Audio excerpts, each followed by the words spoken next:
இது மகிமை நேரம். கர்த்தரும் இரட்சகரும் ஆகிய இயேசு கிறிஸ்துவின் நாமத்தினாலே மகிமை தொலைக்காட்சி நேயர்களுக்கு என்னுடைய காலை வணக்கத்தை தெரிவித்துக் கொள்கிறேன். இந்த நாளிலே நாட்களிலே கடந்த 2 நாட்களாக ஆண்டவர் கெஞ்சுதலுக்கு இறங்குகிற தேவன். இப்போதும் கர்த்தருடைய சமூகத்தை நோக்கி கெஞ்சுங்கள், அப்பொழுது நம்மேல் இறங்குவார் என்ற வசனத்தின்படி மோசே கர்த்தரிடத்திலே ஜனங்களுக்காக கெஞ்சி பிரார்த்தித்தான் என்று சொல்லி நாம் தியானித்தோம்.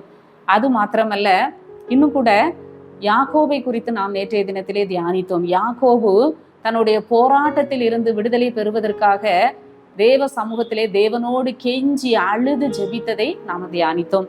இந்த நாளிலும் கூட நாம் இன்னொரு நபரை குறித்து தியானிக்க இருக்கிறோம். 2 நாளாகமம் 33ஆம் அதிகாரம் 12ஆம் வசனம். இப்படி அவன் நெருக்கப்படுகையில் தன் தேவனாகிய கர்த்தரை நோக்கி கெஞ்சி தன் பிதாக்களின் தேவனுக்கு முன்பாக மிகவும் தன்னை தாழ்த்தினான். அவரை நோக்கி அவன் விண்ணப்பம் பண்ணி கொண்டிருக்கிற போது அவர் அவன் கெஞ்சுதலுக்கு இறங்கி அவன் ஜெபத்தை கேட்டு அவனை திரும்ப எருசலேமில் உள்ள தன்னுடைய ராஜ்யத்திற்கு வர பண்ணினார். கர்த்தரே தேவன் என்று அப்பொழுது மனாசே அறிந்தான். இங்கே நாம் மனாசே என்கிற ராஜாவை குறித்து நாம பார்க்கிறோம். மிகவும் ஆண்டவருக்கு பிரியமான, ஆண்டவரை உத்தமமாய் பின்பற்றின ஒரு ராஜா எசேக்கியா ராஜா. அவருடைய மகனாகிய மனாசே ராஜா மிகவும் ஆண்டவருக்கு மிகவும் அதிகமாக கோபம் மூட்டின, மிகவும் அதிகமான பொல்லாப்பை செய்த ஒரு ராஜா.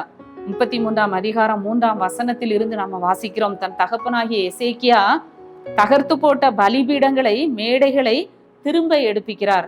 பாகால்களுக்கு பலிபீடங்களை கட்டுகிறார். விக்கிரக தோப்புகளை எல்லாம் உண்டாக்கி வானத்தின் சேனைகளை எல்லாம் பணிந்து கொள்ளுகிறார். மட்டுமல்ல, அந்த எருசலேம் தேவாலயத்திலே அவர் என்ன செய்கிறார்? கர்த்தர் சொன்ன தம்முடைய ஆலயத்திலே பலிபீடங்களை கட்டுகிறார். கர்த்தருடைய ஆலயத்தின் 2 பிரகாரங்களிலும் வானத்தின் சேனைகளுக்கெல்லாம் பலிபீடங்களை கட்டுகிறார். இன்னும் கூட இன்னோம் குமாரரின் பள்ளத்தாக்கிலே தன் குமாரரை தீ மிதிக்க பண்ணுகிறார். நாளும் நிமித்தமும் பார்க்கிறார். பில்லி சூனியங்களை அனுசரிக்கிறார். அஞ்சனம் பார்க்கிறவர்களையும் குறி சொல்லுகிறவர்களையும் வைத்து கர்த்தருக்கு கோபம் உண்டாக அவர் பார்வைக்கு மிகுதியும் பொல்லாப்பானதை செய்தான் என்று சொல்லி பார்க்கிறோம். இன்னும் கூட ஆண்டவருடைய ஆலயத்துல, சாலமோன் கட்டின அந்த தேவாலயத்துல விக்கிரகமாகிய சிலையை ஸ்தாபித்தான் என்று சொல்லி பார்க்கிறோம். தான் மாத்திரமல்ல, தன்னுடைய ஜனங்கள், யூதா ஜனங்களும் கர்த்தரை விட்டு வழி விலகி போகத்தக்கதாக ஜனங்களையும் என்ன செய்தான்? அவன் வழி விலகி போக பண்ணினான் என்று சொல்லி பார்க்கிறோம். இவ்வளவு தவறான காரியங்களை செய்த அந்த மனாசே ராஜாவை ஆண்டவர் எச்சரிக்கிறார். கர்த்தர் மனாசேயோடும் அவனுடைய ஜனத்தோடும் பேசின போதிலும் அவர்கள் கவனிக்காதே போனார்கள். தீர்க்கதரிசிகளை கொண்டு, ஊழியக்காரர்களை கொண்டு ஆண்டவர் எச்சரிக்கிறார். ராஜாவை எச்சரிக்கிறார், ஜனங்களை எச்சரிக்கிறார். ஆனா யாருமே என்ன செய்யல? ஆண்டவருடைய வார்த்தைக்கு, சத்தத்துக்கு செவி கொடுக்கல. கடைசியாக என்ன நடக்கிறது? கர்த்தர் அசீரியா ராஜாவின் சேனாபதிகளை அவர்கள் மேல் வரப்பண்ணினார். அவர்கள் மனாசேயை முட்செடியிலே பிடித்து 2 வெண்கல சங்கிலியால் அவனை கட்டி பாபிலோனுக்கு கொண்டு போனார்கள். பாருங்க, ஆண்டவர் எச்சரிக்கிறார்.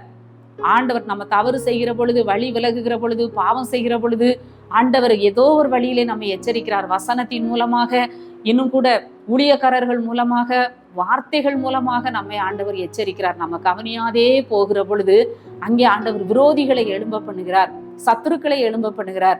அசீரியா ராஜா இந்த மனாசேயை முட்செடிகளில் பிடித்து 2 வெண்கல சங்கிலியை போட்டு கட்டி பாபிலோனுக்கு கொண்டு போகிறதை நாம பார்க்கிறோம். அப்படி அந்த ராஜாக்கள் அடிமைகளாய் சிறைபிடிக்கப்பட்டு கொண்டு போகப்படுகிற ராஜாக்களை அவர்கள் மிகவும் கொடுமையாய் அங்கே நடத்துவார்கள். அப்படிப்பட்ட அந்த நெருக்கப்படுகிற சூழ்நிலையில தன் தேவனாகிய கர்த்தரை நோக்கி கெஞ்சி தன் பிதாக்களின் தேவனுக்கு முன்பாக தன்னை மிகவும் தாழ்த்தினான். நெருக்கப்படுகிற வேளையில அந்த மனாசே என்ன செய்கிறான்? கர்த்தருடைய சமூகத்தை நோக்கி அவன் கெஞ்சுகிறதை பார்க்கிறோம். இன்னும் கூட தன் பிதாக்களின் தேவனாகிய கர்த்தருக்கு முன்பாக தன்னை தாழ்த்துகிறதை பார்க்கிறோம். நிறைய பேர் என்ன செய்ய மாட்டேங்க, எவ்வளவுதான் கஷ்டம் வந்தாலும், எவ்வளவுதான் அடிக்கு மேல அடி விழுந்தாலும் கர்த்தருடைய சமூகத்துக்கு வரதுக்கு ஜனங்கள் தங்களுடைய இருதயத்தை என்ன செய்வாங்க? கடினப்படுத்துவாங்க. சில நேரம் ஆண்டவர் என்ன செய்வார்? ஒரு பலவீனத்தின் மூலமாக அவரண்டை நம்மளை கிட்டி சேர்ப்பதற்காக ஒரு பலவீனத்தை அனுப்புவார்.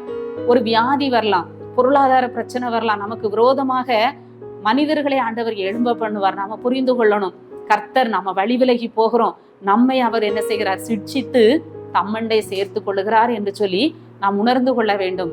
ஆனால் இங்கே அவன் என்ன செய்கிறான், அப்படிப்பட்ட சூழ்நிலையிலே கர்த்தரை நோக்கி கெஞ்சுகிறான். அவன் அவரை நோக்கி விண்ணப்பம் பண்ணி கொண்டிருக்கிற போது அவன் கெஞ்சுதலுக்கு இறங்கி அவன் ஜெபத்தை கேட்டு அவனை திரும்ப எருசலேமில் உள்ள தன்னுடைய ராஜ்யத்துக்கு வர பண்ணினார். பாருங்க, அப்படிப்பட்ட பொல்லாத அந்த மனாசே, அவ்வளவு தீமைகளை செய்த மனாசே என்ன செய்கிறான், தன்னை தாழ்த்துகிறான், கர்த்தருடைய சமூகத்தை நோக்கி கெஞ்சுகிறான். அவன் கெஞ்சி ஜெபித்து கொண்டிருக்கும் போதே ஆண்டவர் அவன் கெஞ்சுதலுக்கு என்ன செய்கிறார், இறங்குகிறார்.